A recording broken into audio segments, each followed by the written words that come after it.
Okay, we're on. Hi, everyone. This is lecture 4, the last lecture before the midterm on Dubliners, a collection of short stories by James Joyce. So just briefly before I start with the Dubliners lecture, you'll notice the midterm has been moved. You're going to be given the Monday to Friday of the week before reading week to get it done. It's the same midterms, same format. I couldn't do it during reading week. The administration wouldn't let me. I'll have more to say about that on this coming Wednesday, or in any emails you care to send. Wednesday at 11, I'll open the classroom and we can talk. So, meanwhile, James Joyce, Dubliners. One of the things I'm featuring in my discussion of the stories is relevant to what we've read so far. So, Picture of Dorian Gray, Heart of Darkness, Dubliners. I haven't talked specifically about hegemonic discourse with the other two works, although I've talked indirectly about it. So I'm just sort of featuring the definition of it for this particular collection. And hegemonic discourse is dominant discourse. A discourse is different than language. Language is words. Discourse is the way that language is structured to produce an effect. So it's similar to rhetoric or persuasion or argument, but discourse tends to have a lot of rules of what it's helpful to think of it as kind of a chess game. If you think of language as pieces on a chessboard, there are some perspectives that have more power than other perspectives. And the purpose of the discourse, the dominant discourse, will be to protect the king, if you will. And that can be different things.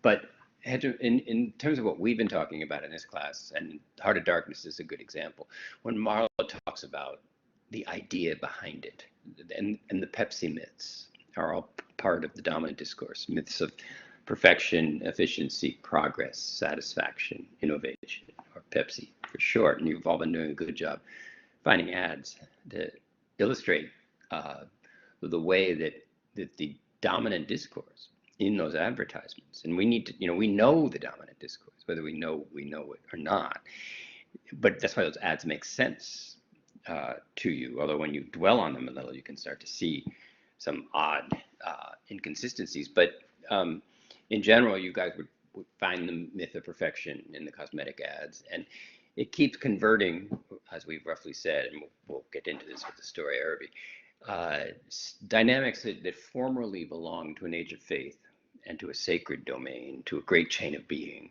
to a sense of a cosmos that was in order, to the secularization, the so-called death of God that Nietzsche warned us was going to leave a power vacuum, and it did. And one of the issues moving forward is what sort of things fill the vacuum.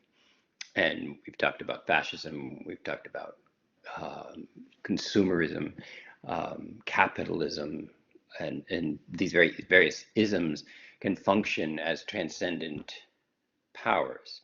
So capitalism has something like the stock market, which seems to operate with the mysteriousness of the cosmos. It's almost like the stars. Half the time, economists to me seem more like astrologers, which is why I don't give them my money. But they guess at the different constellations, but unless you're kind of on the inside or have enough money, like really a lot of money, it's hard to make money with small investments.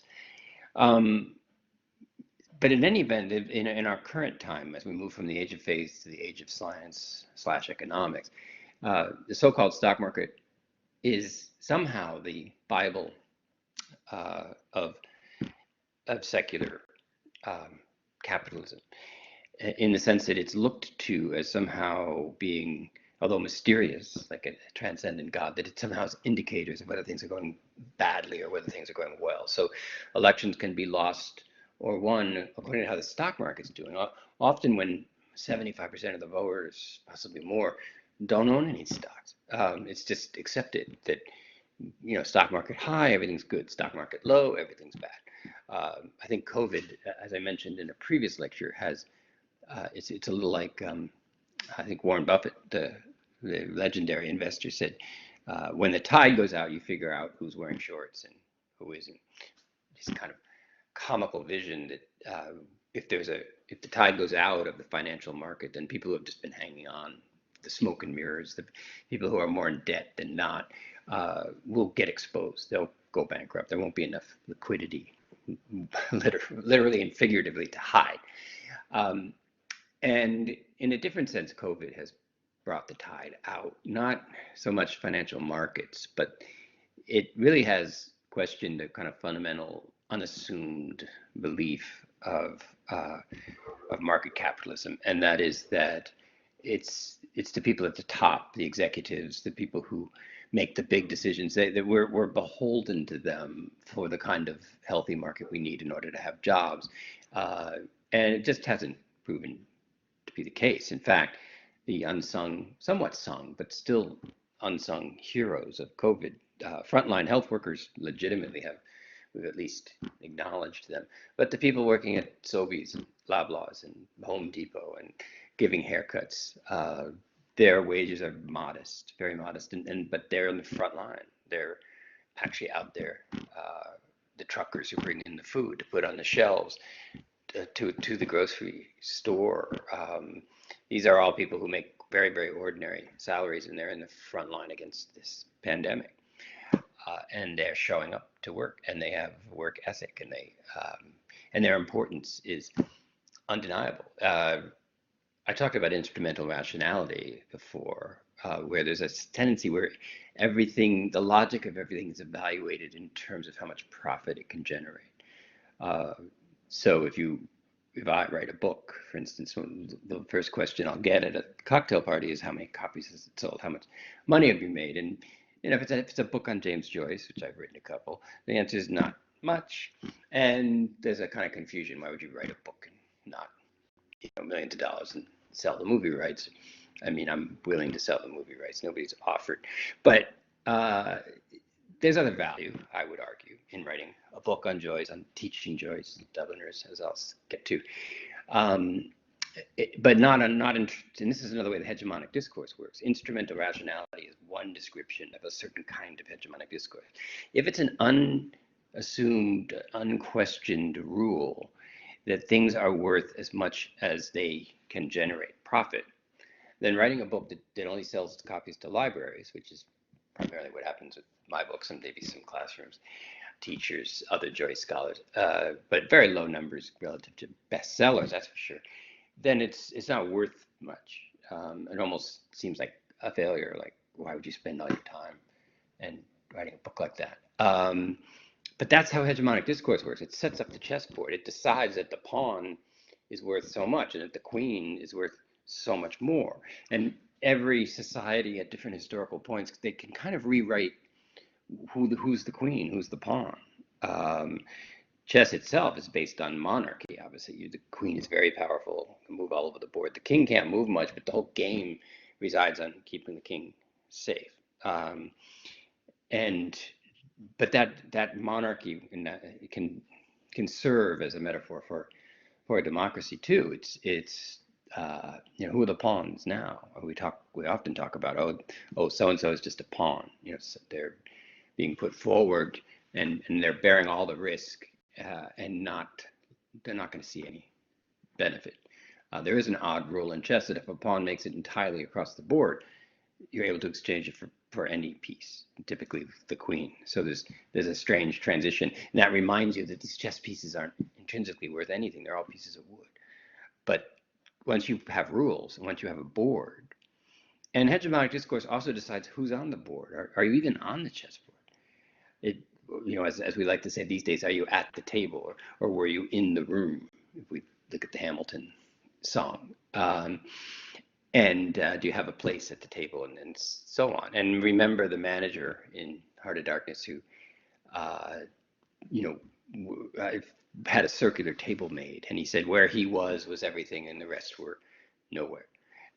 So that's a kind of hegemonic discourse trick, that you nominate yourself or somebody as quote unquote the king, but they're not really any different than a pawn. It's just how you position them. And then that's true throughout the game. So a queen, and sometimes a queen can be in a place on the board where the queen's trapped or not able to do very much because of maneuverings. Other times the queen's able to just, mow down pieces. But this is all strategy. The, but when you're playing chess, you know that you're playing chess. You don't think this is the world, unless it's that Harry Potter movie where they go get on the chess pieces and they're all like at risk of death. Not typical chess game. But with hegemonic discourse, it's no one. For the most part, it's very hard to make people aware that where the board is or what the rules are, because they're making things happen and they're creating leverage points, but they're not calling attention to themselves. So hegemonic discourse appears to explain why everything makes sense, even when things are not equitable. When we look at the Black Lives Matter movement and the arguments swirling around that, or various attempts at do you have early education benefits for marginalized, financially or racially marginalized people because they're at an intrinsic disadvantage? As I would say, no, you get what you work for and that's it. There's no difference.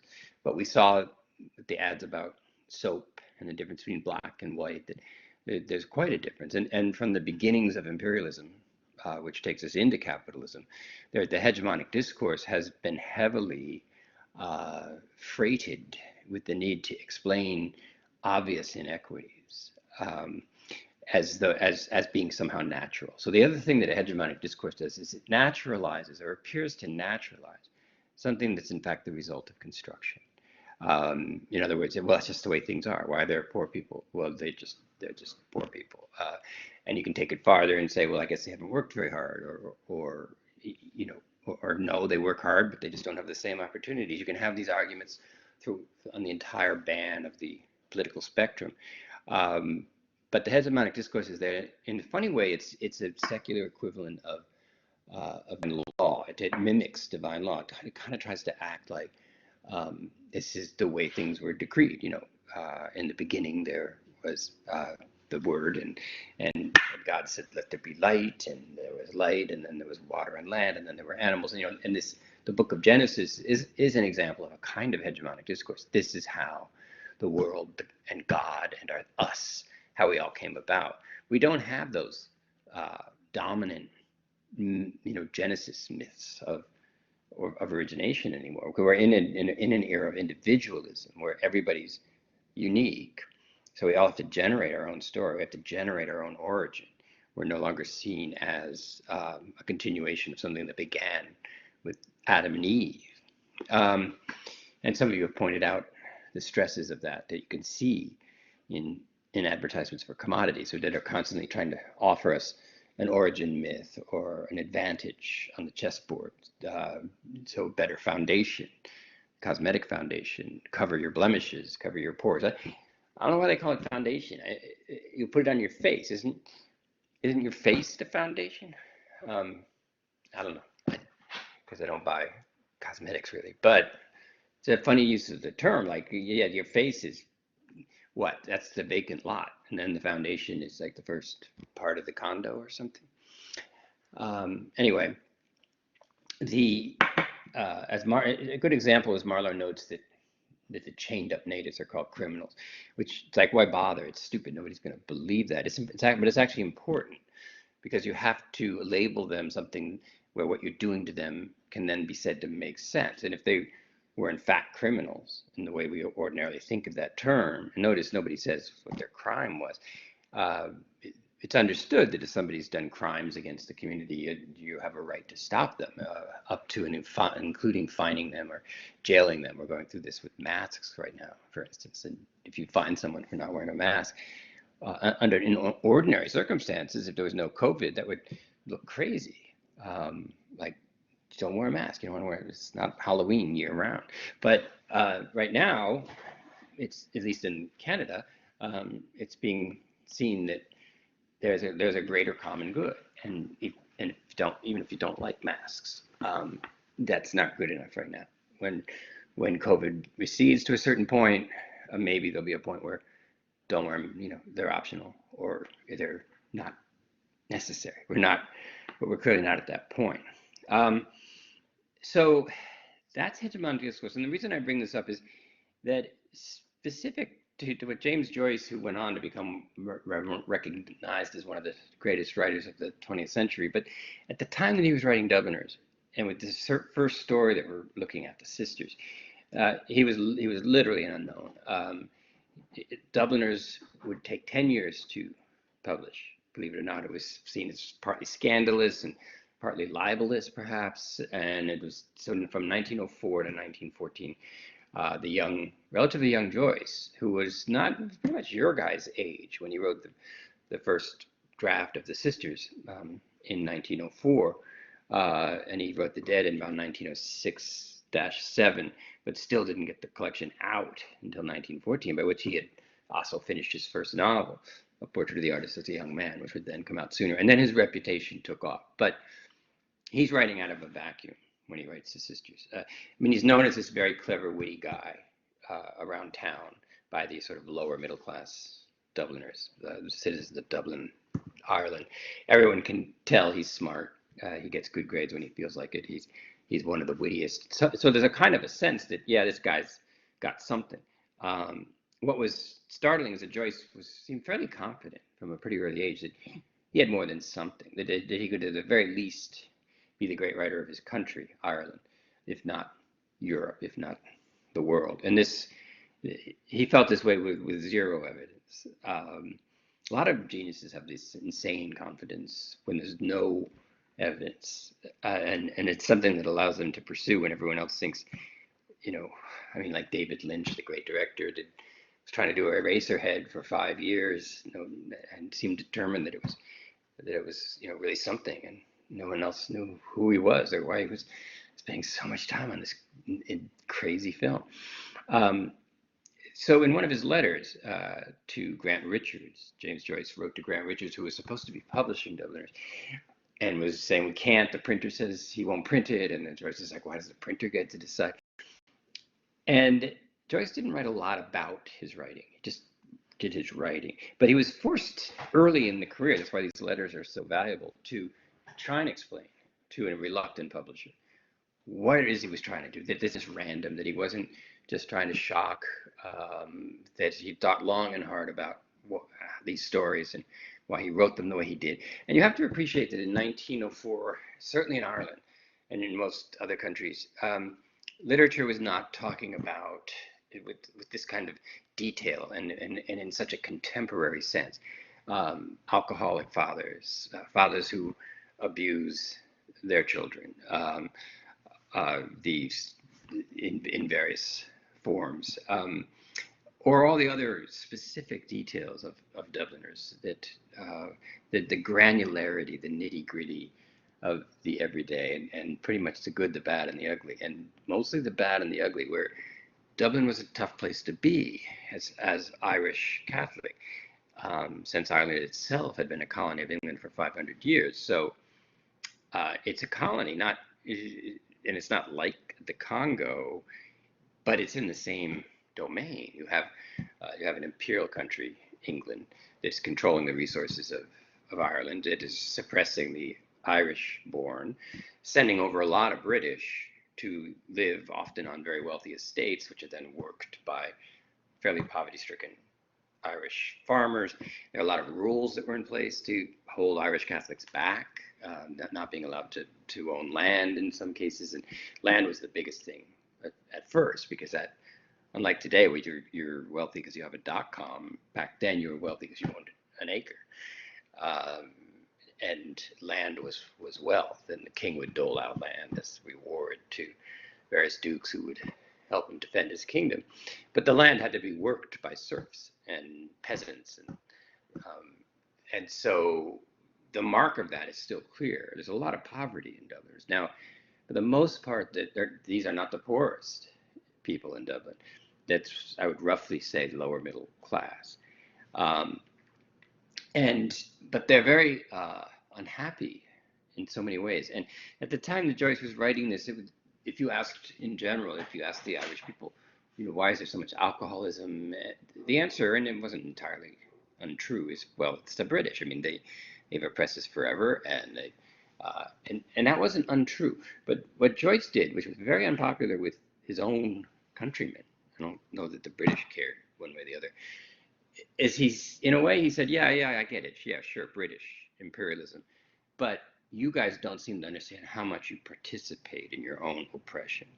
You don't seem to realize how much you perpetuate the paralysis that, yeah, that you can initially, in some vague way, blame on imperialism. But why is the country still so overburdened? Why are these characters like Farrington in Counterparts? Why does he have a boring job where he's routinely insulted by a boss who tellingly has a North Irish accent, which means he's probably from Belfast, which was very pro-British and owned most of the wealth, or a lot of the wealth in Ireland. So Mr. Elaine, as he's called, is lording it over Farrington.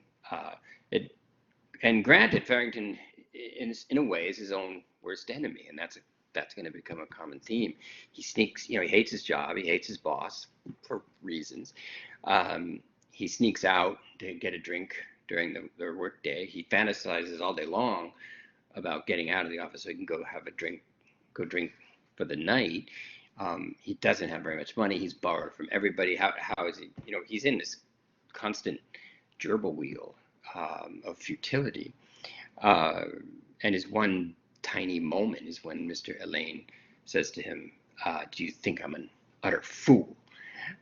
Leading with his chin, as we like to say. And Barrington, before he can even think, says, I don't think that's a fair question to ask me, sir. Meaning, of course, I think you're a complete idiot, but I need this job.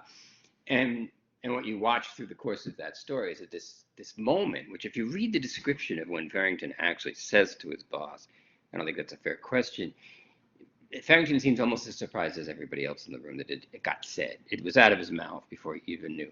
By the end of the evening, after numerous toasts and rounds of alcohol, it's become this epic moment. And it's been retold to the point where now Farrington is like bracing himself and, putting his legs a little bit apart and then just annihilating Mr. Elaine. And the truth is he had to apologize profusely right away. His next day is going to be awful. And his career there, if it even continues, is going to be an unending hell, because Mr. Elaine will never stop. Not only because Farrington insulted him, but Farrington insulted him in front of an attractive woman. So there's a whole nother level. Miss Delacourt is sitting there with some kind of business, and she chuckles when Mr. Elaine gets it. And that Elaine's never going to forget or forgive. And if there's any way to stab Farrington, he certainly will. So Farrington's not gained anything. In fact, he's lost and lost and lost. And he pawns his watch to have enough money to buy drinks for everybody. And by the end of the evening, he's lost at arm wrestling. He's lost all the money. He spent all the money he had. He doesn't have a watch. He's looking forward to nothing but hell from Mr. Elaine. Where's he going to go with this? And he just shows up at home. Now he's ready to explode, and the fire is cold. We're given a very brief outline of a pretty scary marriage where we're told that when the wife is drunk, she verbally abuses the husband, and when he's drunk, he verbally abuses her, and more often than not, she spends as much time as she can at the chapel, so she doesn't have to be in the same house as him. So that's a wash. That's a terrible marriage. There's another somewhat precarious marriage in A Little Cloud. I don't think that was one of my stories for you, so I won't get into that one. But so he says, "Where's my dinner?" He's, in some ways we'll see this in The Dead too. He's struggling to return to some semblance of an idea that he's in control of anything, and he's been doing that all day long. And all day long it's been slipping. And we'll talk about Gabriel Conroy in The Dead as having a similar problem with Lily, the caretaker's daughter, then with Molly Ivors, the Irish nationalist, and finally with his own wife, Greta, in the final scene of the story. Just keeps slipping. So there's a lot of masculinity in crisis in these stories. And in the first three stories, Sisters in Encounter, Araby, we're going to get any sense of masculinity in crisis is going to be very indirect, because it's the first three stories are first person narrations by three young boys, not the same boy, I don't, and certainly not the same age. So the narrative sisters, it's not in the story, I'm going to say maybe 8. The narrative of an encounter are closer to 11 or 12, because they play hooky, they go down to the dock. I mean, they can't be 5-year-olds. And the narrator of Araby, I think we're talking early adolescence, because of the passion for Mangan's sister, 13, maybe 14. Ages aren't given, because this is a fundamental attribute of Joyce, and you can see some of it in Conrad. He wants to make you feel it, not to be told. You could easily say, I'm 14 and I'm in love with Mangan's sister. He's not going to say I'm 14. He's going to describe the boy's adoration of Mangan's sister in such overwrought terms that it's very touching. But that kind of adoration of the first young woman, because Mangan's sister, again, I'm guessing she's not 14, because she's the older sister of his friend. So I'm going to say 16. So quite attractive, older than him. He probably doesn't even fully understand how much of this attraction is the beginning of a sexual awakening, which mixes with the fantasy of romance. That mixes even further with this cheap little local carnival called the Araby Bazaar, which is, one would imagine, but we're not allowed to see this directly, a rather tawdry affair. But it's what Joyce does so well is we're told the events through the prism of the consciousness that experiences them. So the boy thinks Araby's the most amazing thing he's ever seen. And there's practical reasons for that.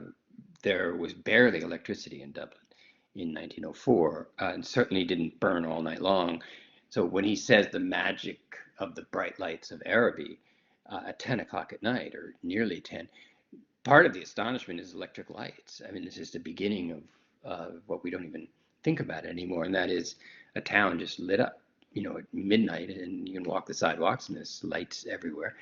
But Dublin, even at that time, even Dublin wouldn't have had lights along roads. So this place would have shown out like a kind of fairyland for this boy. So all this so Joyce had so much intention in writing Dublin. He didn't want to just write stories. He felt this very heavy, self-assigned moral obligation to see if he could wake up his countrymen. Like, you guys, we are all, we Irish Catholic Dubliners, we are participating in our own oppression. There's alcoholism, we beat our kids, we don't work on our marriages, we resent wives, we protect damaged priests. We'll talk about the sisters. We protect the Catholic Church. Now, the Catholic Church is not always, it's not always clear where their allegiance lies, because, and this is one of the ways that hegemonic discourse works, if the British government needs something to be accepted in the Irish culture, and they come over and say, we're the British government, and we want ABC, barely without even hearing it, it'll get rejected, because the British government is saying it. But if the British government goes to the Irish Catholic Church, which has probably the most concentrated wealth of any organization in Ireland, partly because it's connected to the Vatican in Rome, the British government can go to the Irish Catholic Church and say, look, maybe you need a break on your land taxes, maybe you need a break on some legislation. The people here are Catholics, they believe in God, they practice in your church. And so to a point, excuse me, the government might be able to persuade the Catholic Church to work with the British government, not necessarily to destroy the Irish. I'm not sure that the church would go along with that, but the church needed to stay in power too, in a way. And this becomes a big deal in Joyce's first novel, where the church begins to preach against a very popular political leader named Parnell, who shows up in one of the Ivy Day in the Committee Room, which is another story that it's not on our list for tonight. But the Catholic Church helped bring down Parnell because he was such an effective politician. They brought him down on moral grounds, or said that they were moral grounds, but in fact, that was the excuse, that he was too effective a politician. He was able to get together votes in a manner that was forcing some of the British politicians to get outmaneuvered. So what Joyce wants to do is going to be very difficult. He really didn't write Dubliners to beg the British to be nicer, or to vilify them for not being nice. His book's not really written to the British. It's not really written to the oppressors. It's written to the oppressed, and then it's not written. It doesn't encourage their victim status. It doesn't say you have no reason to feel like a victim. It just sidesteps that and says, maybe you do. So what? What is being a victim getting you? Maybe there's legitimate things that victimized you. One thing's about Sybil Vane, possibly, from Dorian Gray. Like, there are lots of reasons that she's in a very precarious position when Dorian Gray first encounters her, and one would not want to victim blame with Sybil Vane. She certainly didn't deserve any part of what Dorian Gray did to her. On the other hand, she never sort of figured out how to have enough traction to make enough of a life, so that when this callow person, Dorian Gray, just dumps her, she didn't have much to fall back on. Like, wow, what was that? I thought we had something. Okay, this is terrible, but maybe I can go home to a loving parent, but her mother's completely self-absorbed. Her brother James is gone. She doesn't survive it. She doesn't have anything to fall back on. And in a way, this is part of what Joyce was saying, like, let's look to ourselves. Because sometimes there's a thin line between victimhood and martyrdom. It can feel good to be a victim in a way, and it can actually be scary to say, what can I do to alleviate my victim status? Because then the onus is on you. And Farrington is a good example of that. There's, he can point to reasons for why he's upset, but it really ducks or begs the question of, what are you doing about it? Clearly, he's got a drinking problem. Calling him an alcoholic seems reasonable enough. And he's drinking all his money, and he's not bringing it home. If you were to ask him, he'd say, well, I hate my wife anyway, and besides, don't I deserve drinks all day and into the night given this horrible job I have? Well, you can make that case if you want, but then you're stuck. So the big word that Joyce talked about was paralysis, and more particularly, he talked about moral paralysis. And this is the way he said to Grant Richards when he was trying to explain to him why this is not just some damn collection of stories like typical Irish stories. You really need to publish these for the sake of the country. This sounded incredibly arrogant coming from an unpublished, unknown 21-year-old. And yet Joyce was right. I mean, not only is this a masterpiece of 20th century literature now, it's a masterpiece of modern literature, which, as with Marlowe, begins to look at how do you push back against the effects of hegemonic discourse? How do you make sure that you're not being persuaded to participate in your own worst interests? So he said, my intention was to write a chapter of the moral history of my country, and I chose Dublin for the scene because that city seemed to me the center of paralysis. I've tried to present it to the indifferent public. You can hear Joyce, not expecting too much. Not least of all because no one likes to read criticisms of themselves, under its 4 aspects: childhood, adolescence, maturity, and public life. The stories are arranged in this order. I have written it, for the most part, in a style of scrupulous meanness. And he goes on at other times to say things like, I've come to the conclusion I can't write without offending people. He had to be scrupulous, and he had to be mean, because as he said in yet another letter, I want my countrymen to get one good look at themselves in my finely polished looking glass. And there's so much layers of denial in these stories. Maria in Clay will be one, Eveline to a certain extent. Well, all of them are trying very hard to believe in something that's not literally their reality. It's a version of the reality that they would prefer to believe. They don't deal with the reality they have. They deal with the reality they wish they had, or the reality that they think they once had, or that they deserve, but never the one that's actually there.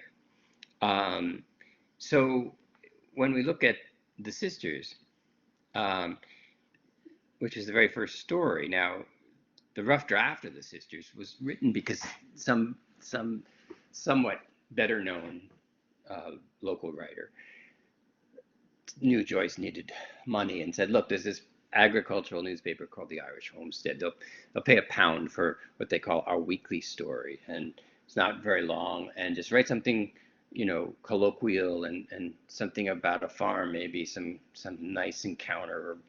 Well, yeah, I couldn't do that.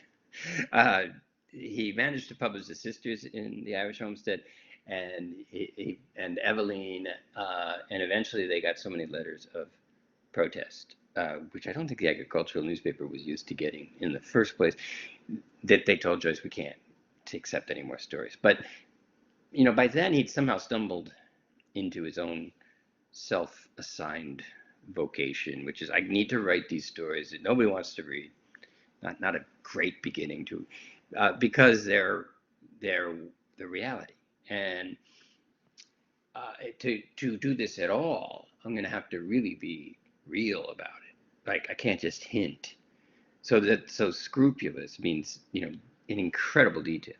So Counterparts, the story of Farrington, notice how it works like a clock, like every single step, and in its own way, in the domestic sphere, the boarding house does the same thing, except it's about getting Bob Durand to propose marriage to Polly Mooney, the daughter of Mrs. Mooney, who runs a place called the Boarding House, which is full of artistes, people who would come over to Dublin to perform in the music halls. Farrington runs into a young woman who's probably one of these artistes. It's kind of a demi-monde culture. And one thing Mrs. Mooney is rather clear of is that most of her boarders are the last people she wants her daughter to have anything to do with, because they are itinerant and they would be delighted to have an exchange with an attractive young woman, but it would not be about marriage. And you could easily wind up with Polly pregnant and single, which in Catholic Ireland was incredibly shameful, and the child would be typically sent to an orphanage, or something we'll discuss with Clay. Sometimes the baby would be snuck into a relative's who already was married, who already had children, and it would be yet another one of their children. And then the actual mother would now be the aunt of all the children, including her own, move in or be nearby and help raise the family, so that the child could be rebranded in a way that was legitimate. But one way or the other, I mean, divorce is unconstitutional. Abortion is certainly illegal and unconstitutional and immoral in every sense by the Catholic Church. So it's important for Mrs. Mooney. She's a chess player. I mean, she's described as a card player. So card player, chess player. She goes over her cards, I think is the way she puts it. And note, she goes through a checklist of hegemonic discourse with Bob Durand. So if you want a good example of that, read The Boarding House carefully, and she lines them all up, ducks in a row. Bob Durand's not a typical boarder. First of all, he lives there. He has a job there. He's not passing through. He's not with a traveling troupe. Secondly, he works for Mr. Leonard, my only appearance in Dubliners, who runs a wine. He's a wine merchant, but specifically he supplies the Catholic Church with wine. Wine is part of the communion mass. And I'll try and explain some of that, because I know you're not all Catholic and or Christian, so I'll try and fill in as I go along, because there is a lot of religious symbolism, and because the Irish Catholic faith is the dominant discourse of Dubliners, not of our time and the way we've been talking about it, but certainly in Dublin, the Irish Catholic Church is the most dominant discourse. And that comes through with Father Flynn, because despite all of his in the sisters, whatever's wrong with him, and it seems to be a lot, it doesn't matter. I mean, he's a priest. The family has got to keep him in position. And part of the drama of the sisters and maybe even why it's called The Sisters, because it seems an odd title, since it's all about the boy, and he barely talks about what in fact are his aunts, who happen to be sisters. Um, but the sisters has this weird ominous feeling like they are the guardians or the gateway of something, and he can't figure it out, and nor can we really in the end. It's because the boy can't figure it out. And Joyce was employing something that will become known as indirect discourse, where he creates these narrators who don't know more than the character they're narrating, which means, and Marlowe is beginning to do that too, because in Heart of Darkness, and that point is made early in the novel, that one of the narrator who's sitting on the boat listening to Marlowe says at one point, Marlowe was a typical sailor, except for the way he told stories. His stories were not a nut to be cracked. There was a halo around his stories. The point of his stories seemed to have something to do with what enveloped the stories, not what the story was about. And that's a crucial turn in modern literature, where what happens is far less important than how what supposedly happened is relayed. There's much more interesting point of view in the modern, like not so much what happened, but who said so. Why did they say it happened that way? Why don't they say it happened some other way? And much more interest in the sort of conscious arrangement that allows us to narrate an event, which typically says more about us than the event. Remember Basil Hallward and Dorian Gray said at one point, every portrait is a portrait of the artist who paints it. And Joyce will take that phrase for the title of his first novel, A Portrait of the Artist, as a young man. So that impressionism, that expressionism, telling somebody what happened, in general, if looked at from a certain angle, will say more about you than anything you narrate. So if you come home and say, I'm so tired of Debbie, she did this thing again, and then you relate the event, you may be, more or less right about everything, but you're also relaying a lot about yourself. Like, I don't like Debbie. She's annoying. She keeps doing it. So imagine that being the point, where the story's not the point.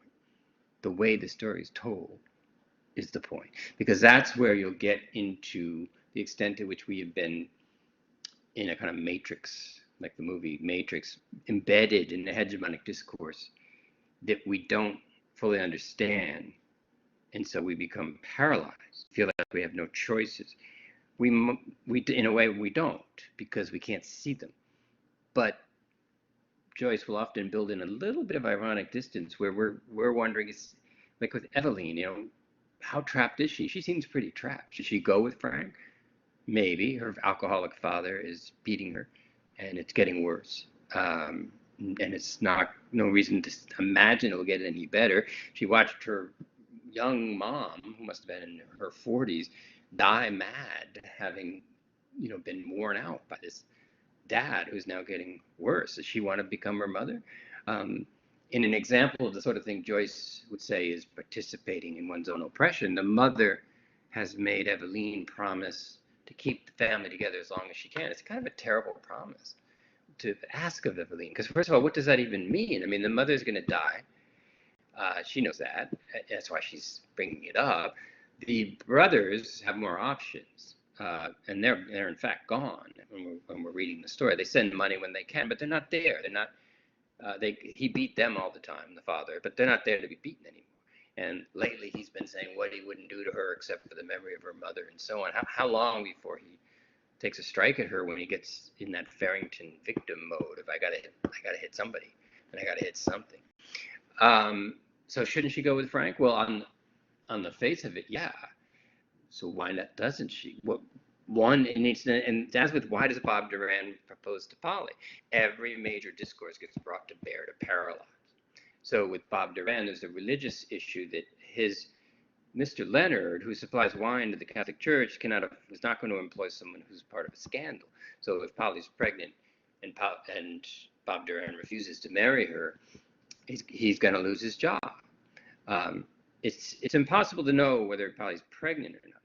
It seems pretty clear that they've been intimate, and it's possible that Mrs. Mooney has waited There's a curious paragraph where she says, Polly's began to behave strangely, and Polly understood, although her mother never said anything, that it was okay to be with Bob Durand. The mother and daughter never talk about it, but it's understood that, okay, fine, dear, you can be late with Bob Durand, but not with these other ne'er-do-well guys.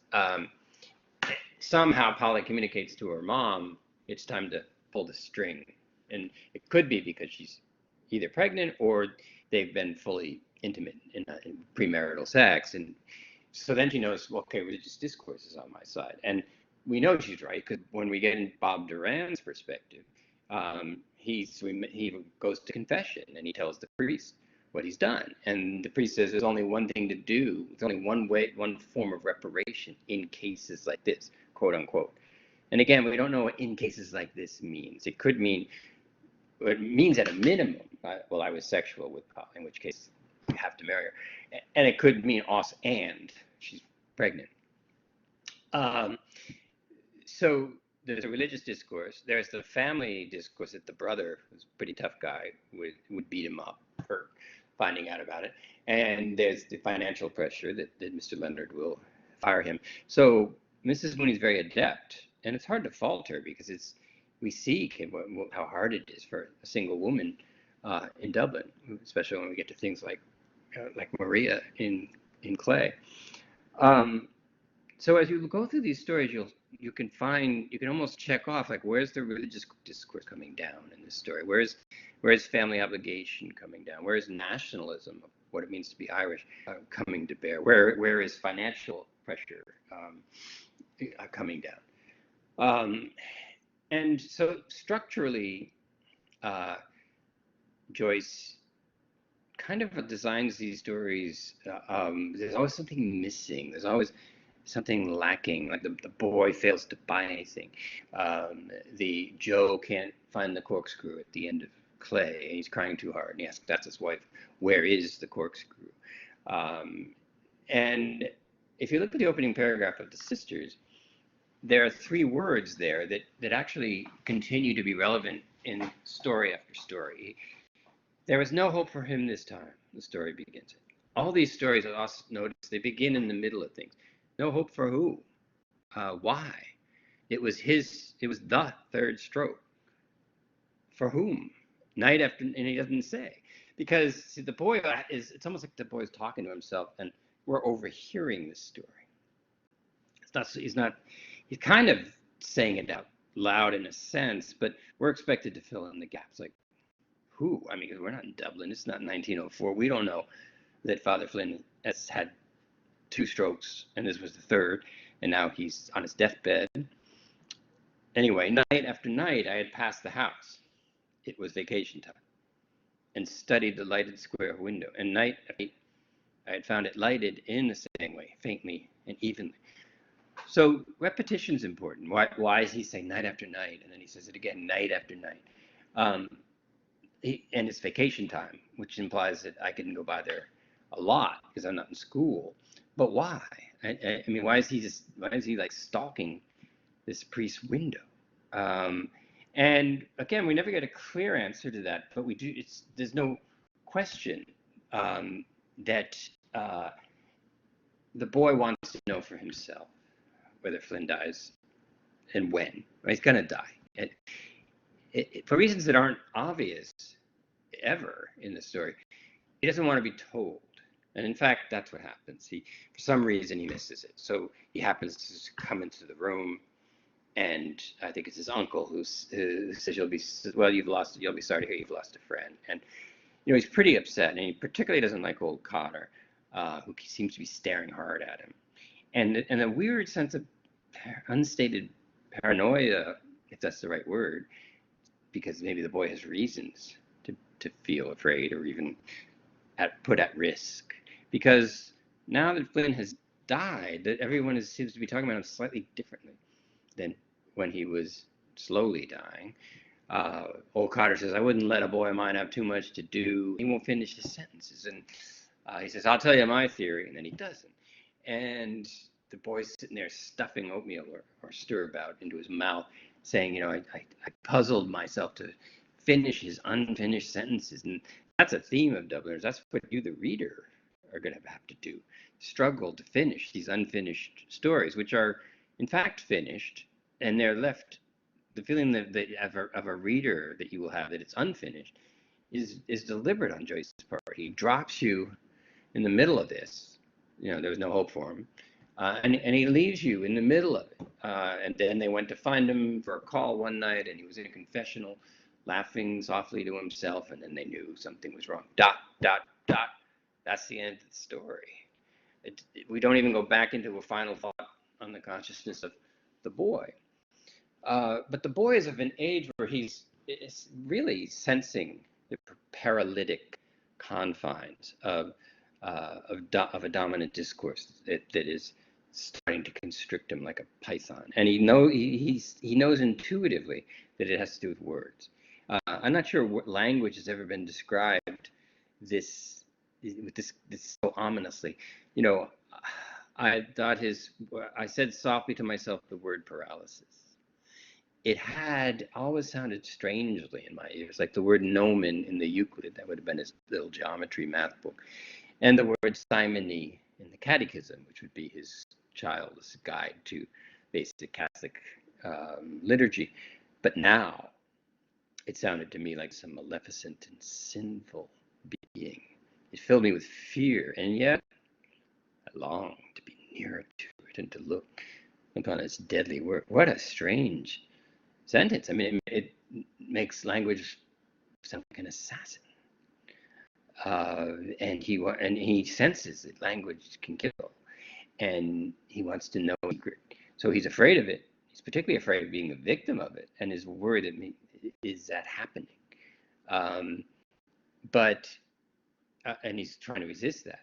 But there's another part of him that wants to become the disciple of language, to learn how to use it himself, which makes sense with where James Joyce wound up as a master of the English language. So there's a sense that the word is the world. Like there is a world, but we only know that world through words. So there is the world, and then there are the words we have to describe that world. So which means that outside the world our words describe is a world that's not described by our words. Unfortunately, this is the tape, so you can hit rewind and go back and forth on that a few times. But the world is not the word. That's how hegemonic discourse works. Hegemonic discourse makes it seem like the word is the world, but the word is never the world. The world is always greater than the word, and it's the work of hegemonic discourse to make the word and the world seem the same. And most of these characters, you get paralyzed when you think the word is the world, because when that world that the words creates blocks or seems to block all avenues except the one that you're being forced down, and you're unable to imagine the world beyond that word, then you're paralyzed. And moral paralysis implies that that you're taught to you don't have the resources to challenge that kind of paralysis. Joyce himself, for instance, would fall in love with a woman from Galway, also in 1904, and leave Dublin, and they wouldn't get married 25 years. They would have 2 children. They only got married later, mostly for copyright reasons, because Joyce thought that marriage was, people should live together because they want to, and not because they got married and now they can't be apart. Now, one could certainly argue. I mean, I wouldn't say that's the best way to propose a partnership with someone. Like, I don't want to get married. I don't believe in it. Let's live together. But that's more or less what Joyce did. But that was partly because he was so phobic, with good reason, about not being trapped by discourse. His worst nightmare, and you see character after character in Dubliners falling into this trap, was that he wouldn't get out of Dublin and be the great writer that he thought he was. And he didn't think he could do that in Dublin. And in fact, he never really went back to Dublin after he left in 1904, other than a visit back to see a mother and another visit later with one of his sons for a relatively short amount of time. And yet he never wrote about anything but Dublin, mostly in Europe, Paris, Zurich, Trieste, at different times. Um, but if we go back at these words, obviously the word paralysis, the priest is paralyzed literally. We know Joyce said this is about more paralysis. But what about Nomen and Simon? Well, Nomen is it's a somewhat archaic term that doesn't get used much. But a Nomen can be a riddle, which this story certainly is. And a Nomen can be that part of the sundial that casts a shadow, so that as the sun moves, the shadow moves, and you can tell what time it is. So a Nomen is the piece of metal that acts in such a way that the sun casts a shadow to say what time it is. So a Nomen, in that sense, a sundial, the Nomen is a little bit like the word in the world. Like shadow says it's 2 o'clock. It's not really 2 o'clock. I mean, that's just where the sun is relative to the earth. So the Nomen, like language, can cast a shadow in such a way that it forms a reality. It's 2 o'clock that corresponds to some arrangement, but it's not intrinsic. It's not intrinsically 2 o'clock. And sundials are weird because they're not like stopwatches or iPhone watches or any other kind of watch. It's literally the sun and the shadow that tells you the time, and clocks would increasingly get separate from this. Sundials don't work at night, for instance. So, before there were clocks, you couldn't, other than by the stars, you couldn't tell what time it was when the sun went down because there was no shadow. So it's an apt word. It's in some ways the sisters is like the boy feels like the Nomen of the sundial, and there's some kind of a reality, a real world behind him. And all he can see is the shadow sort of creeping through his world, but he knows there's more to it than that.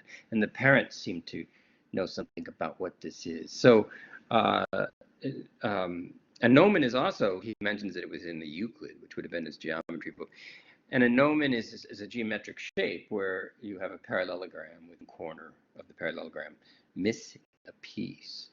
So Nomen, like a riddle, and it can be a missing piece, something that's only implied to be there because of what is there. So the Nomen makes its presence known by absence, and that's endemic to story after story.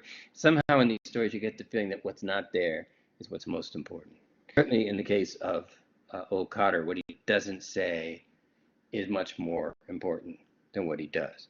And to take that further, he seems to only talk in order to be sure that he doesn't say what he's thinking. And that's, I think we've all been there. I mean, we've all had that situation where we're kind of talking and part of us is like, oh my God, I don't want to tell this person that so-and-so said they don't like them, so I got to talk about something else. But meanwhile, I mean, it's just all about, so we talk and talk and talk to say nothing. And that's our point. And that happens a lot, but it wasn't in literature a lot. Characters usually, like Lord Henry, he says a poem every time he speaks. So this idea of never finishing your sentences, of people are mnemonic, and their language is mnemonic, and the words they use are mnemonic, sometimes on purpose. Sometimes they don't necessarily mean it. We'll see that with Gabriel Conroy. And finally, simony it's a sin in the Catholic Church. It's named after a guy named Simon Magus, and we all want to have a sin named after us. But simony is trying to buy something of spiritual value for material gain. So prostitution of various kinds, whether you prostitute yourself as a great songwriter to write a popular album, or literally prostitution, selling your body to people you don't know for money. So in other words, something spiritual, something you or your spirit is sold. Now, because what Simon of Magus did is he found out that there were these disciples who, for some reason, had been given the power by Christ to absolve people of sins. If they came and confessed to these disciples and they were sorry, the disciples would intercede on their behalf and God would forgive them. So Simon was a businessman, really.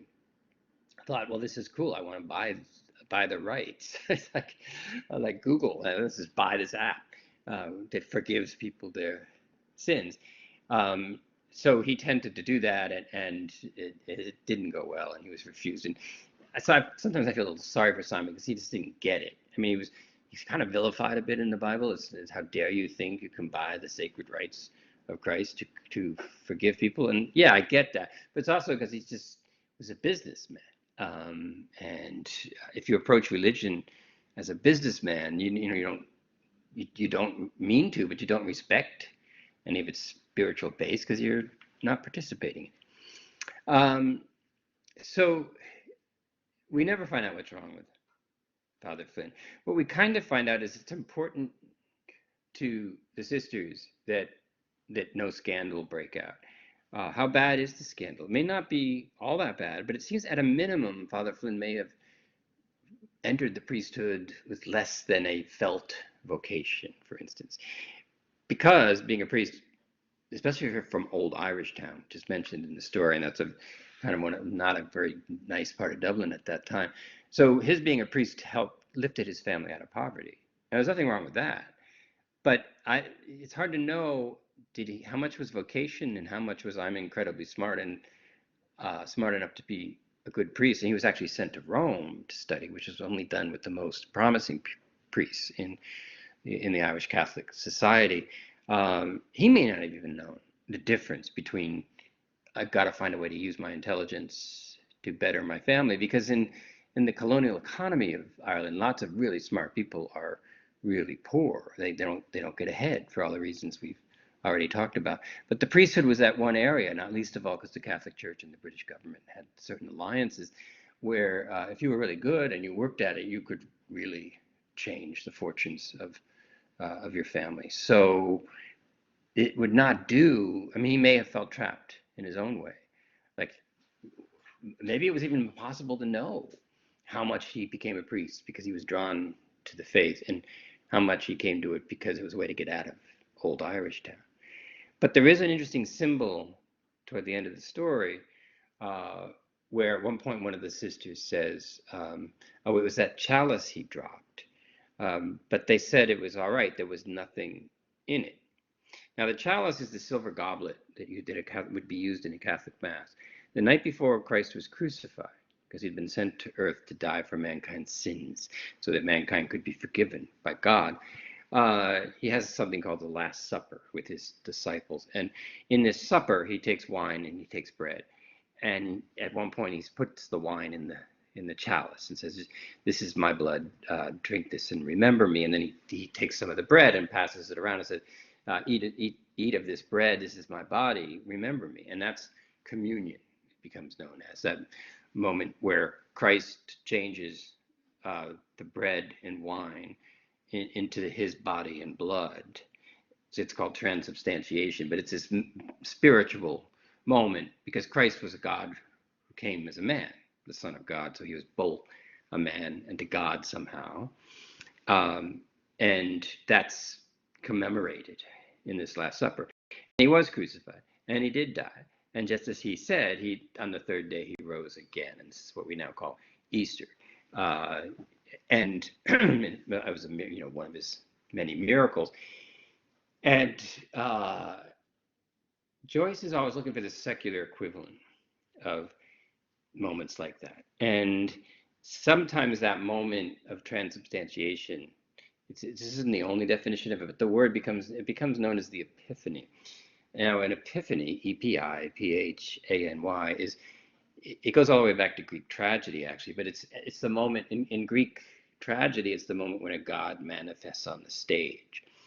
So then you bring it forward into the Catholic Mass, and it's the moment when the bread and wine turn into the God, the body and blood, which is then shared with the congregation. Joyce sort of took life on a secular level. So he was looking for the sacred in the secular. He was looking for the momentous in the momentary. He was looking for the trivial.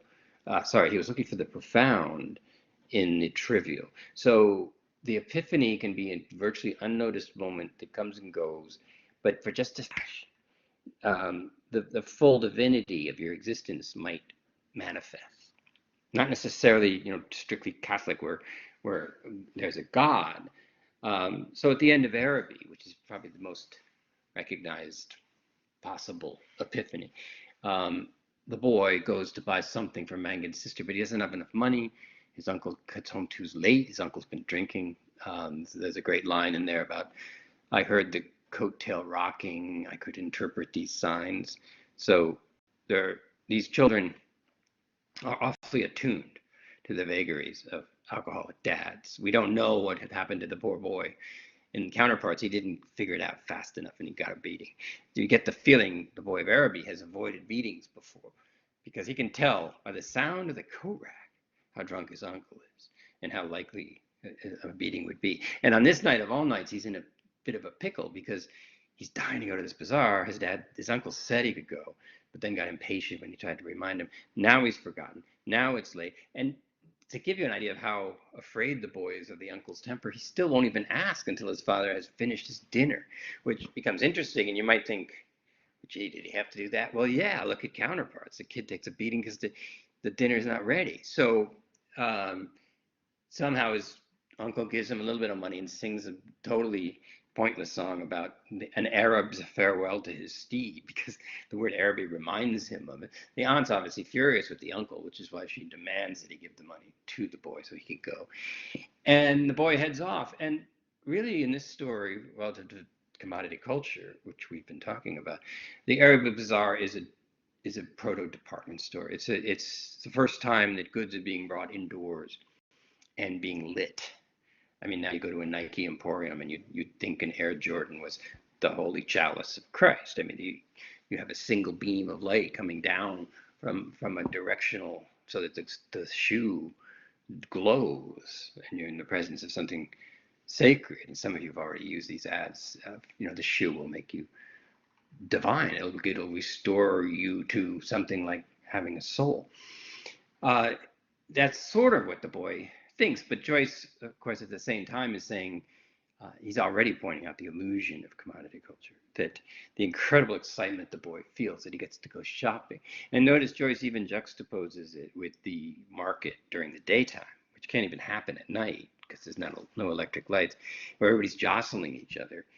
And he says at one point, I felt that I bore my chalice safely through a throng of foes. So sees himself in some kind of a crusade, acolyte. And the Araby Bazaar is rather different. It's transcendent, or so he hopes. But notice the minute he arrives at the bazaar, and despite his best efforts, the world starts to erode the word Araby, or any number of words, because this is kind of a cheap money grab. I mean, first of all, the woman who is manning the first display has a British accent. Now that's just mentioned in passing, but that's important because that means this is a British enterprise, and the money is going to go back to England. So the few, extra shillings that it manages to pry out of the Irish pocket is leaving the economy. It's kind of like those, the Sandals hotel chain in Jamaica, which pulls in big tourists, but most of them just circle right back out of Jamaica to the owners of Sandals who aren't in Jamaica. And the workers, the people who work, are glad to have a job, no doubt, but they're not getting the lion's share by any means of the price that the foreign tourists are paying. So the Araby Bazaar has that fundamental structure. The money goes out of the country. But in any event, he doesn't have enough. It's too late. He went into the expensive entrance because he was afraid he wouldn't get in at all. And in that final moment, you have something like a Joycean epiphany where all the discourses seem to briefly part, and he feels this raw emotion. And Joyce says, and the narrator says, I stared up into the darkness and saw myself as a creature derided by vanity, and my eyes burned with tears of anguish and anger. All of that buoying fantasy of Mangan's sister and what he would bring to her, it just disappears in a flash. And for that moment, and the story ends on that moment, he's absolutely slayed. He's just laid open.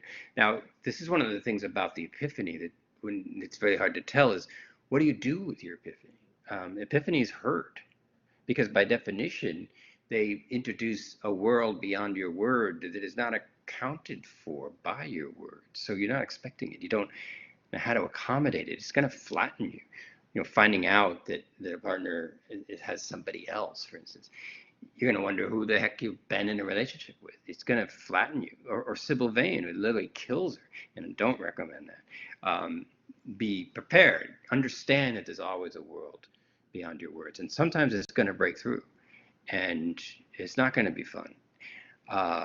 Possibly, though, it could be the best day of your life if it allows you to rearrange your relationship to hegemonic discourse in such a way that you're less inclined toward paralysis. So if you suddenly realize that somebody's been saying they care about this thing all this time and they couldn't care less, it's actually something is in it for them, and they don't even care about you.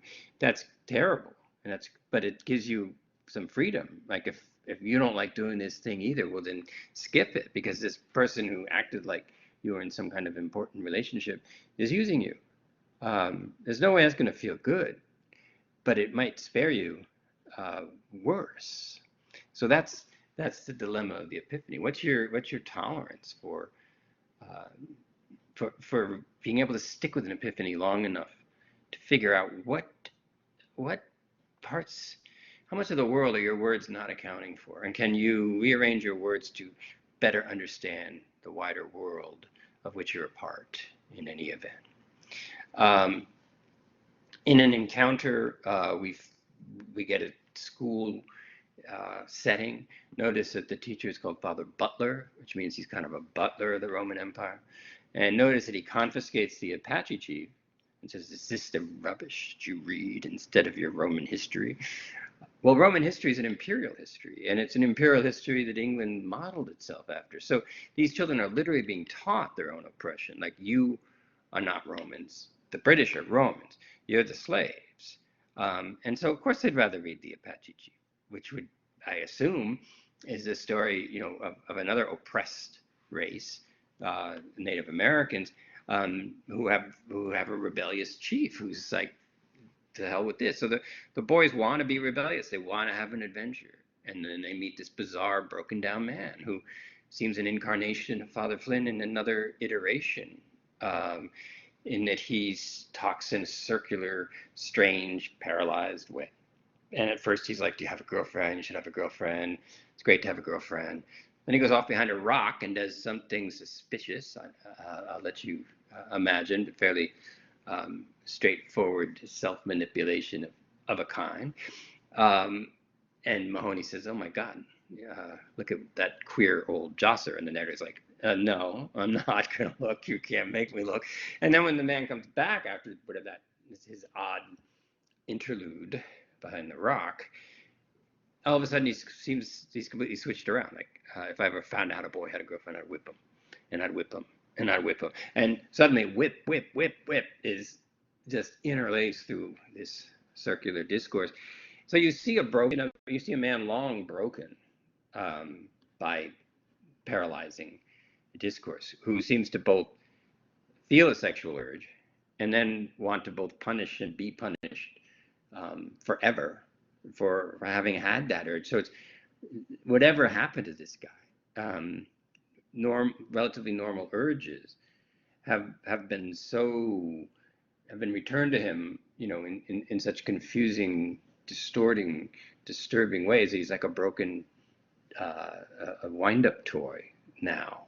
And of course he scares the hell out of the narrator, and you get the feeling this is another moment where this narrator is actually going to be a little more vulnerable, unfortunately, to hegemonic discourse, because he's terrified of what he just saw. I mean, he wanted to have an adventure, and now he sees this guy. He's like, "Is that what happens if I read the Apache chief? Is that what happens? If I go behind a rock for an enjoyable interlude, I'm going to wind up like this guy. I'd better listen to Father Butler, and I'd better just stop this idea that there must be more." So that's a somewhat of a turn toward the paralytic. Eveline, we've already discussed, because I want to get to Clay and the Dead before we run the tape for too long here. Eveline is caught. Frank. Now you have to understand too that the white slave traffic was a real thing, where there were people who would be hired, and Buenos Aires was actually one of the centers of this. They would go to places like Ireland. They would court women like Eveline. They would promise to marry them, bring them to Buenos Aires, where they had no way of doing anything except what they were told, and they could be put in brothels. And Joyce would have known about this. And he allows for that possibility that Frank could be one of those guys, or not. Um, Although you do wonder a bit. I can't help wondering if I were Eveline's dad, not that dad, but just Eveline's dad. I mean, I might have well have said, well, if this guy loves you, wants to marry you, do it here. I mean, you're here. We'll do it in the backyard. Then you can go to Buenos Aires. So there is something, seems to me, a little suspicious. And Eveline is letting her imagination run away with her. Like, no, she won't be like her mom. She'll be Mrs. Hill. In Buenos Aires, she'll have a house. How does she know any of this? It's like the Boy of Araby on a different level, where these compensations come in and kind of, and at the same time, there's no question that living with her father is dangerous even. And she's left in that paralyzed position where she just grips the iron railing and she can't think of anything. All the seas of the world were tumbling about. They would drown her. That she might as well be saying all the hegemonic discourses of the world were tumbling down around her and would drown her. Her mother's promise, her father's violence, Frank's, I don't know, sincerity, until finally she looks at him without recognition, like an animal. No sign of farewell or even recognition. I mean, she's pretty much blotted out in that final moment. And then it's also possible that Eveline, because Joyce was always writing against popular stories, and there were many stories at this time where women were just about to emigrate, and then they would go by our beautiful thatch hut and say, "Oh my God, I can't leave Ireland; it's too beautiful." But Ireland had a lot of problems, and so that to some extent, Joyce is giving a sharp elbow to sentimental anti-immigration stories with this one, saying, maybe Eveline can't leave, but let's not act like it's because Ireland is heaven. If she doesn't go, she's still dealing with, crippling, paralyzing realities in her home, where the gender distinctions were, daughter should stay home, sacrifice herself to an increasingly alcoholic father who does nothing but drain her. Two Gallants, also, do I have two Gallants in here? Yeah, the Corley and Lenehan. Lenehan's a leech, an aging leech who hangs around Corley, who's an idiot. But Corley is good at seducing chambermaids, really, slaveys as they're called, and persuading them not just to have sex with him, but to steal for him. When that slavey comes down the steps and gives him something, and then Lenehan rushes up, and then in the final moment of the story, very cinematic moment, he opens his palm to his disciple. Joyce uses that word specifically, to see a gold coin in the palm of his hand. Now, there's no way that slave had a gold coin of her own making, so she's probably stole it from the master of the house. If she's found out, she'll be fired without a reference, and probably, really in Dublin at this time, a woman she can get married, she can become a spinster aunt, she can join a nunnery, or she can be a prostitute. That's it. And if this lady gets fired without a reference, and this has already happened with the last girl that Corley was with, he says at one point, she's on the turf now, which is Irish slang for prostitution. So his last girlfriend is now a prostitute. Did she do what this girl just did? Did she steal for him, get found out, get fired, have no choice but to commit simony, if you will? Because obviously Gallagher is a simoniac, as is Lenehan. Everybody's selling spirituality for gain. I mean, Lenehan wants a free beer. Corley wants to fleece women into stealing for him, regardless of the consequences for them, and even lying to her and saying he works in the Pym's department store so that she might desperately be able. We don't know, because we don't get her point of view at all. But if we did, I imagine it would be like an Eveline, like a desperate attempt to see Corley as a possible husband. And that, to me, it gives even more sympathy for Mrs. Mooney, because she may be a manipulative person, but when you have the people like Corley roaming around out there, desperate times call for desperate measures. And it seems to me that Mrs. Mooney's,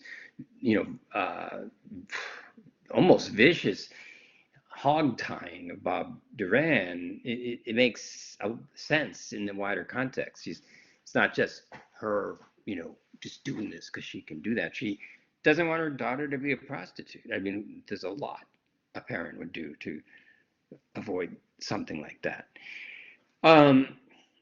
And Counterparts I've spoken a lot about. Clay is one of my favorites. And I just want to briefly open you up to the possibilities of the story.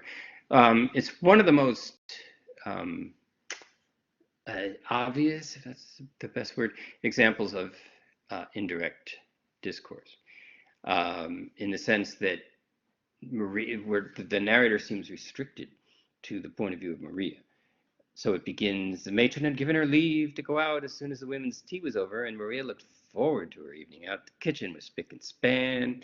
The cook said you could see yourself in the big copper boilers. The fire was nice and bright, and on one of the side tables were 4 very big barmbracks, which kind of bread for tea bread. These barmbracks seemed uncut, but if you went closer, you would see they had been cut into long, thick, even slices and were ready to be handed round to tea. Now, why the hell is we getting all this detail? Who cares? There's some bread on the table. It doesn't look like it's cut, but it is. Was that some kind of revelation? What the hell is this story about? And you get your answer in that last sentence of the first paragraph. Maria had cut them herself.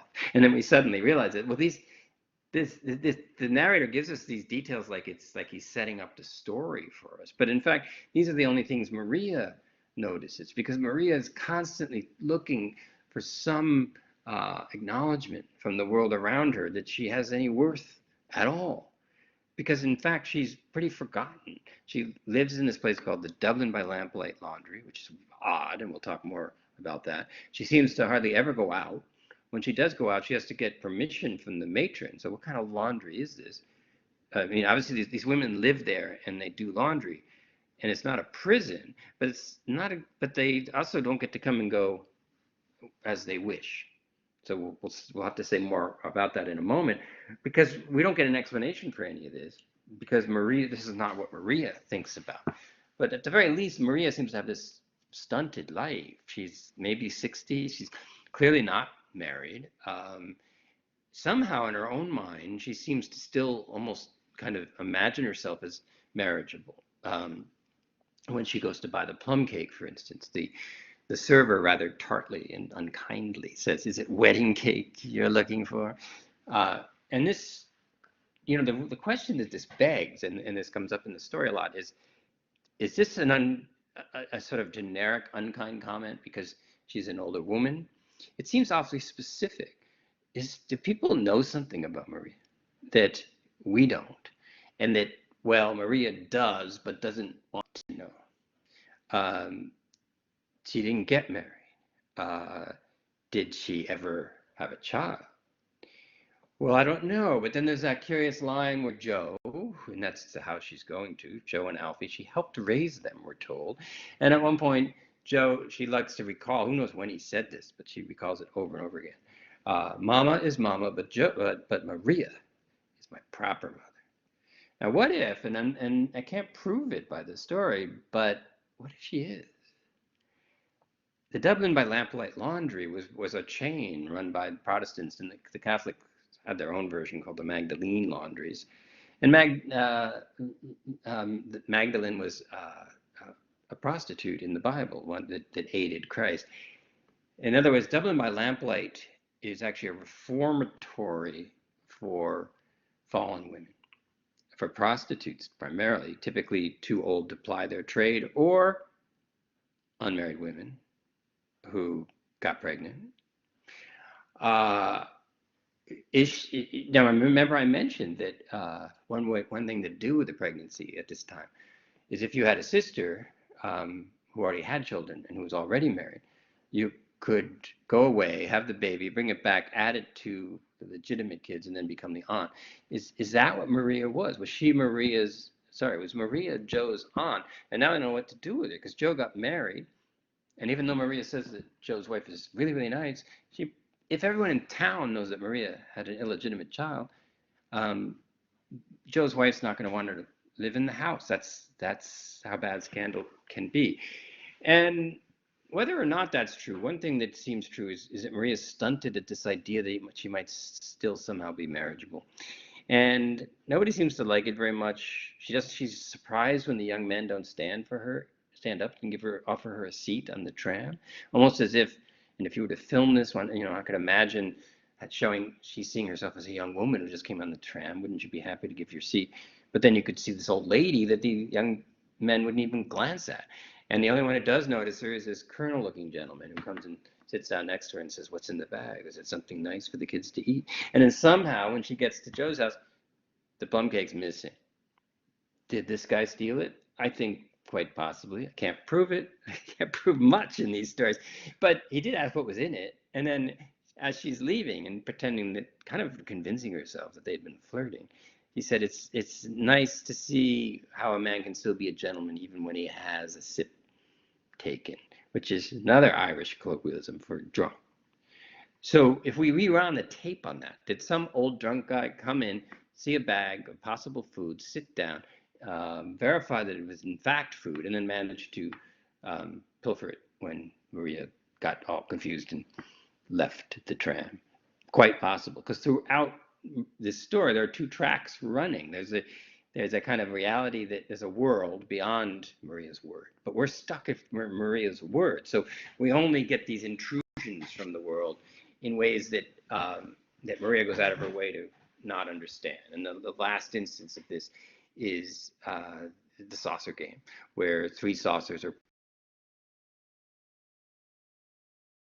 sort of a fortune-telling game, where one's water and one is a prayer book and one's a ring. And if you get the water, you're going to emigrate. If you get the prayer book, you're going to go to a nunnery. If you get the ring, you're going to get married. Now, in the pagan ritual, which is taken from, there would have been a fourth saucer, which would have clay in it or dirt. And if you got dirt, it meant the future for you was death. But that's not a very fun parlor game. I mean, you don't like play Monopoly and say, land on a spot and say you have to jump off a building. So there is that saucer gets removed, but the neighborhood girls, who clearly must not like Maria, and we don't have a clue why, unless they know her history too. And that she terrifies them, and then they also resent her, because that would have been what they would be encouraged to do, to resent some immoral woman who had a child out of wedlock, or resent some woman who keeps acting like she might get married when they're terrified, like Polly Mooney and the Slavey, that they won't get married. They don't need her competition, and they don't need her acting like she's as eligible as they are. In any event, they play a trick. They sneak in a fourth saucer, and the adults, Joe's wife and so on, they're not paying attention, and Maria got the clay, and everybody got cross. But notice how Maria seems to go deaf all of a sudden. Like everyone's like, "That's no play," and do it again, and she's just like, "Oh yeah, I guess not." And this time she got the prayer book, safest thing for her. But by now it's like, well, let's get you back to the Dublin by Lamplight Laundry. There's one more twist in this story, at least one, before I move on to a couple of comments about the dead, and that is that it's All Hallows Eve, which we call Halloween, the one night a year where ghosts get to roam. And if you could, when you think about it, the Dublin by Lamplight Laundry is kind of a tomb where Maria's, living death, and she's allowed out once a year. And if you look at the description of her, she has a very long chin and a very long nose, and we're told that description 3 or 4 times. And it's a cartoonish description of the face of a witch. So that Maria's a ghost. She's a witch. She's something from the past that haunts Joe and his family once a year. They've something's gone wrong. Ghosts try and, at least in the pagan ritual of Halloween, this was a chance for ghosts to seek revenge. Now Maria's clearly not seeking revenge, but Joe seems to be a mess around her. Like, he obviously drinks, he's obviously drunk, and he's super nice to me. And again, I can only conjecture this, but what if he feels pretty awful about what the society has required him to do with his own mother, or at the very least with the woman who raised him, to the point where he said she basically is my mother. Well, what kind of a way is that to treat her? And there's so much unkindness toward her.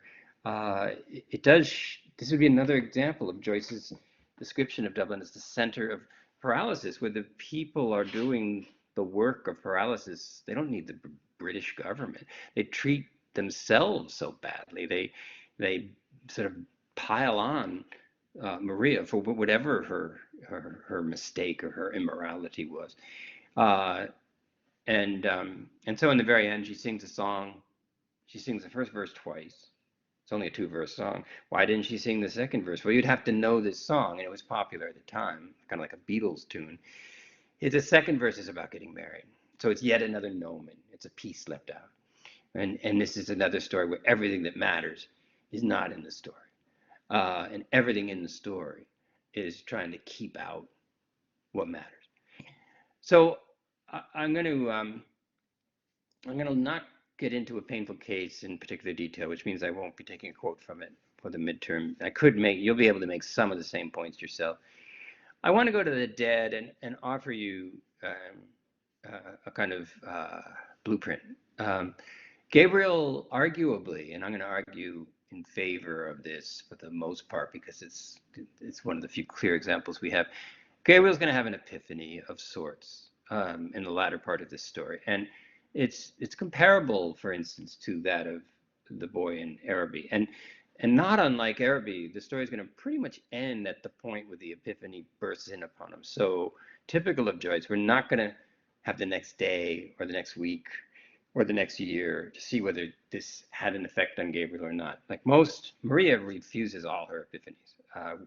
As a reader, we feel some of them, but she is the same at the end of the story as she was at the beginning. And that's true of many of the characters, and Bob Durand and others would come to mind. But Gabriel might be the one instance of a man who, in the course of one evening, lives a whole life in a way. And one way to think of the story is that Gabriel has significant encounters with 3 different women. Lily, the caretaker's daughter, Molly Ivors, the Irish nationalist, and Greta, his own wife. And in each of those 3 encounters, Gabriel attempts to do the same thing, which is shore up his ideal sense of himself, somewhat at the expense of the other women. So there's a bit of a Dorian Gray thing, although he's nowhere near the narcissist that Dorian Gray is. In fact, he's, one can sympathize. He's a nervous, uncertain, insecure man who's looking for shoring up. So Gabriel's image of himself, which he partly takes from the aunts, is that he's this capable, competent, get-it-done guy. And in fact, the aunts love him. He's their favorite nephew. They keep saying, where is he? Where is he? Where's Gabriel? They can't relax because they know, and they have reason to feel this, that if Gabriel's there, things will go well. And it's really important that this party go well. And never once had it fallen flat. And that's a theme of these stories, like in The Sisters as well. Let's get this wake over with. Let's just get through this without anything opening up. And then we don't care. But Joyce is saying that if you do that day after day, incident after incident, your life can kind of flatline into a sort of paralysis where not talking about what matters becomes a way of life. So with Lily, he uses his urbane, witty, noblesse oblige, if you will, nobility obliges. And he says to Lily, many of the guests might not even speak to Lily at all, not out of any particular malice, but like she's the caretaker's daughter, and her job tonight is to take coats. So she's not of the same class. She's a servant girl, not unlike the slavey. And that becomes important because they're both going to get a gold coin. And that's one of the ways these stories can interpenetrate. And so he says, well, hi, Lily, how's school? And she's like, I'm not in school. I haven't been in school in years. And he's like, oh. And you can, see he's trying to sort of catch up. And he's like, oh, well, then I guess we'll be going to your wedding one of these fine days. And then it gets worse, just like it will with Greta. And she says, the men nowadays are all just palaver and whatever they can get out of you. Now, that's a surprisingly candid, bitter retort for a servant girl to make to the guest. So it obviously comes out of a very heated place in Lily. And again, we don't know what that is. The sisters, we got 2 aunts again, remark at one point, I don't know what to come up with that. Lily. Is Lily pregnant? I'll just throw it out there. And I have no idea. But the signs, weird signs are there. At the very least, she's just been fooled or thrown over. Did she meet Corley, or did she meet somebody like Corley? Has she stolen from the aunts to give gold coins to some guy? I don't. And that's, you start to get that vibe that Lily's in a kind of trouble that so many single women would have found themselves in. And Gabriel just punts. I mean, he just pulls out a gold coin, which has already been used in two gallons, and thrusts it into her hand. And the word thrust is used, in fact, and says, "Christmas, Christmas." And she's like, "Oh, sir, no." And he just runs away. So he doesn't want any part of it. Like his little plan of having a, conversation where he would look good. Like, I'm the kind of guy who takes time to talk to the coat check person, and we have a little chat, and then their life is like illuminated, and they're so thrilled that somebody like me, who's so kind-hearted and took the time to check in with them, and that's the scenario he's running in his head, and it just blows up in his face. And with Molly Ivors, it blows up in his face, and this time he didn't even initiate it. He's been writing book reviews for two different journals. One is pro-British, one is pro-Irish. He writes for both. Now, this is kind of a no-no for the rising Irish nationalism. Why would you write for a pro-British paper? So he wants to say literature is above politics, but he knows Molly's smart. It's unclear. He doesn't feel the way she does. She's running off to an Irish nationalist meeting in the middle of this dinner, in fact. And she calls him a West Briton, which is kind of an insult of, the Irish people who pay more attention to England than Ireland.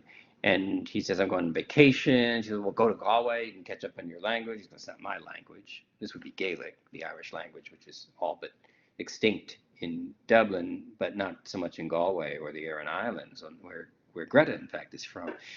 And she keeps pushing him and bugging him, and they're doing this dance, and every time she comes around, she whispers, "West Briton," or some equally. And it's unclear whether she's just kind of teasing him with this or really trying to get him, but she really, really gets under his skin until finally he says, well, if it comes to it, I'm sick of my own country. I'm sick of it.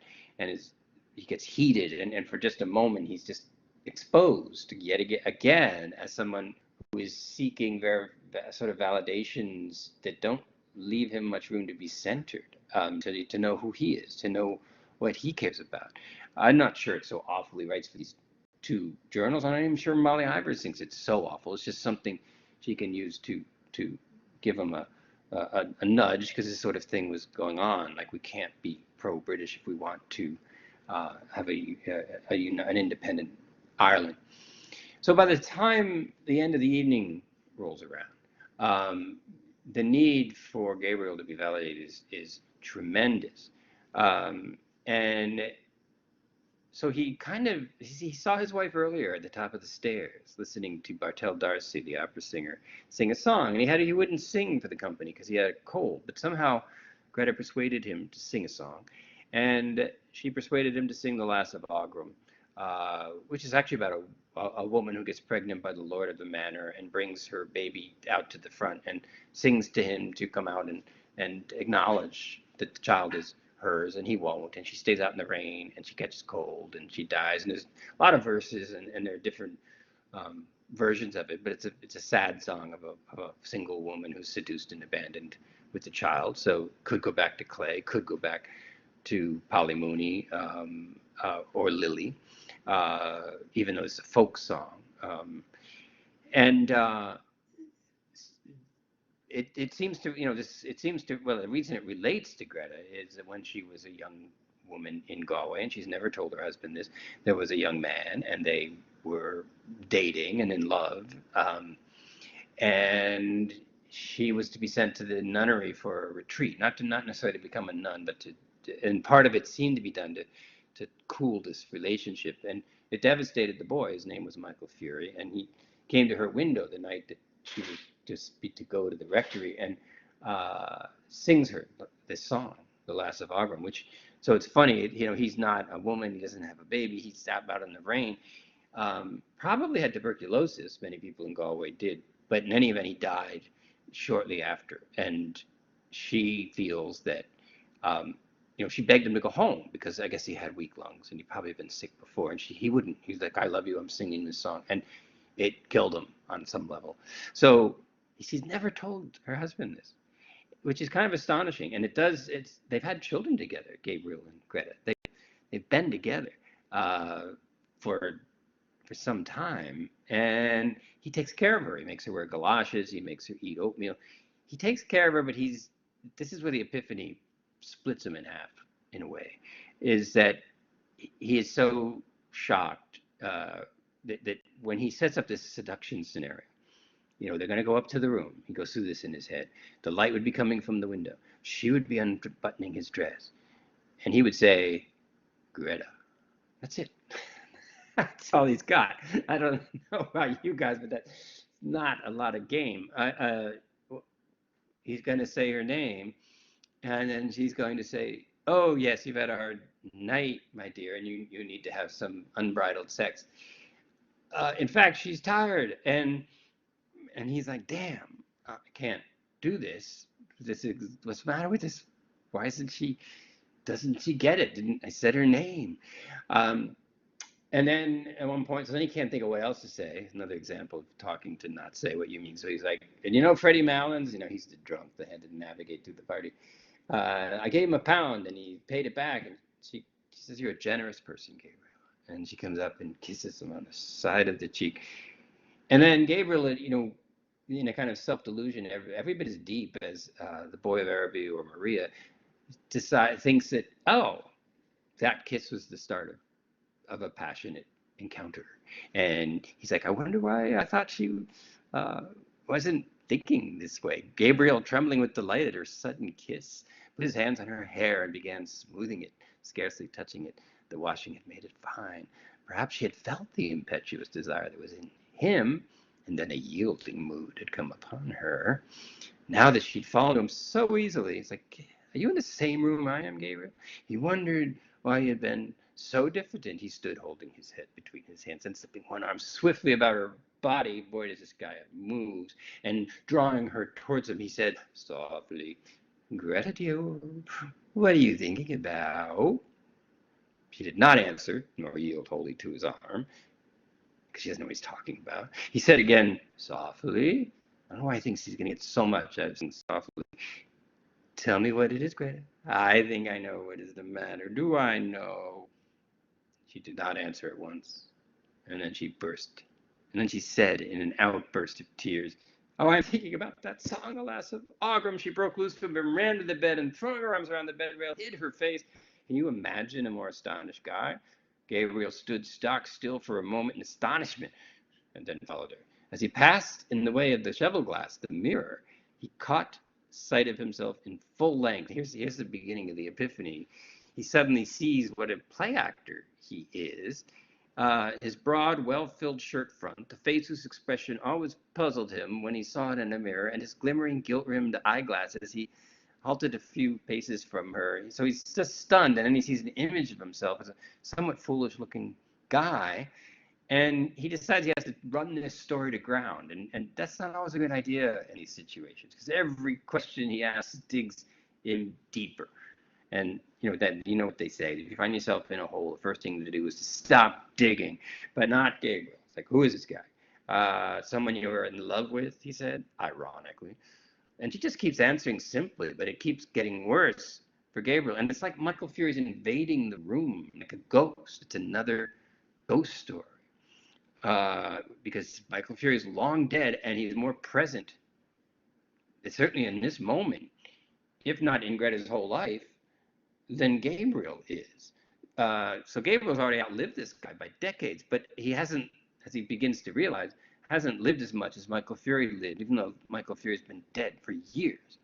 And that Gabriel could live another 10 years and still not live as much as Michael Fury. So there's suddenly this qualitative difference of people who risk everything, and that's fully living, and people who wear galoshes, which is where the snow comes in this story. The snow is everything. It's ghosts, it's the past, it's being frozen to death, it's being awakened by a refreshing chill.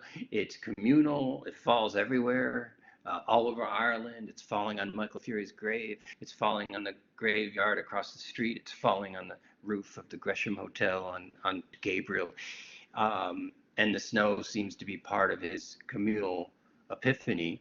And finally, and this is kind of a key moment, and there's actually a break in the script, and we get she was fast asleep. So now that Greta's asleep, Gabriel's left with himself. Now, a lot of other Joyce stories might have ended here, but there's a really an astonishing final turn in the story where Gabriel thinks for a while before he comes to bed and before he falls asleep.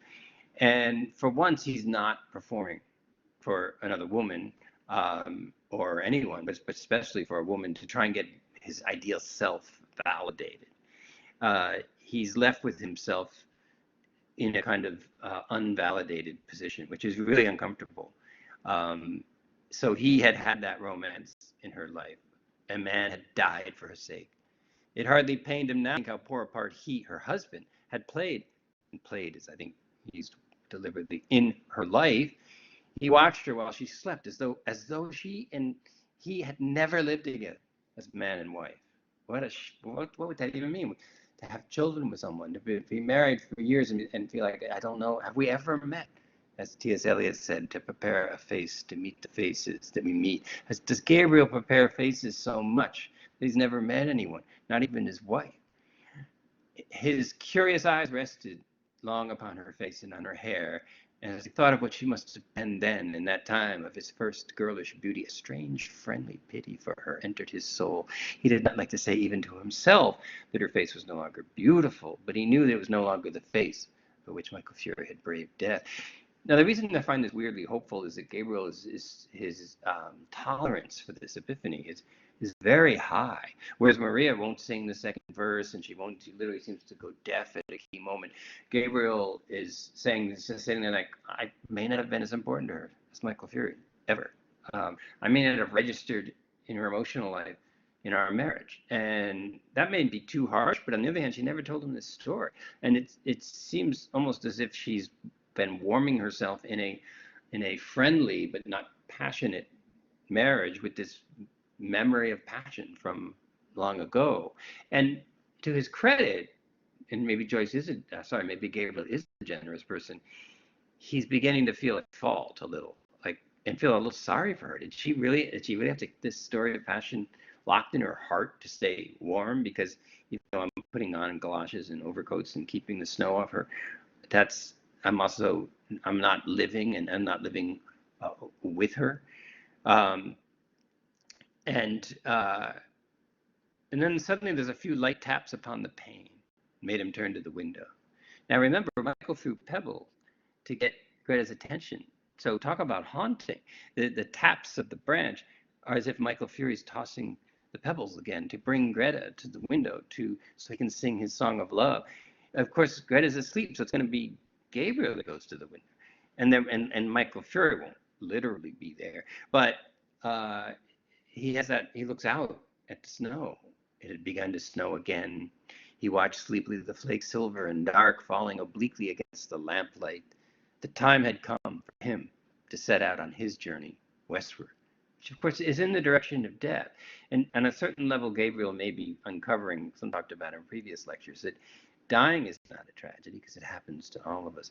It's dying not having lived that's tragic. And that's a tragedy we are not doomed to. Whereas mortality is a debt that we all pay, but there's no necessity to die not having lived. And that is the shock coming to Gabriel. Michael Fury's dead, but he lived more than Gabriel has. And in fact, in the memory that Greta has of him, he's more alive than Gabriel is, even though he's standing right in front of her. Gabriel's the ghost. Greta doesn't seem to see him. She sees Michael Fury, and now he does too. And at first he's pretty resentful of it, but in this final moment, he begins to feel the universality of all the people who have been living and all the people who have died, and the necessity for everybody to figure out how to be alive when living. He thinks of the snow. It lay sickly drifted on the crooked crosses and headstones, on the spears of the little gate, on the barren thorns. Christ wore a crown of thorns on his walk up to be crucified. And Gabriel's not Christ, but Joyce wondered what the secular equivalents are. How many of us walk up a hill toward our own crucifixion, and Christ died into a rebirth that fulfilled his mission, if you will, to die for the sins of mankind. This is a very hard thing to do. Is Gabriel heading up to his own crucifixion? Is his older self going to be crucified? I mean, it feels like it, seems like it. His older self is dying. He's been trying to keep it alive all night. He's been trying to get off the cross all night. And now it's possible that he's saying, you know what? I'm going to go to the top of the hill and I'm going to get up on the cross and I'm going to die into some kind of rebirth. And I don't know what it is. His soul, it's amazing last sentence, his soul swooned slowly as he heard the snow falling faintly through the universe and faintly falling, like the descent of their last end upon all the living and the dead. And notice that equivalency. The dead were once living, the living will one day die. The issue isn't whether you're living or dead, the issue is to live while alive. I think I've gone on a little long tonight because it's a lot. I did all the talking. So I hope you enjoy the tape. You don't have to watch it all at once. You can savor it, like one of those Netflix, or you can binge if you want. You can binge on all 4 of my lectures. I don't recommend it, but you can. In any event, I'll be here Wednesday. I'll open the class 11 to 12, and you can beam your avatars in, and we'll talk about whatever comes up. So meanwhile, I'm going to stop recording. Good night. It's 10 o'clock on a Sunday, if that means anything. Okay.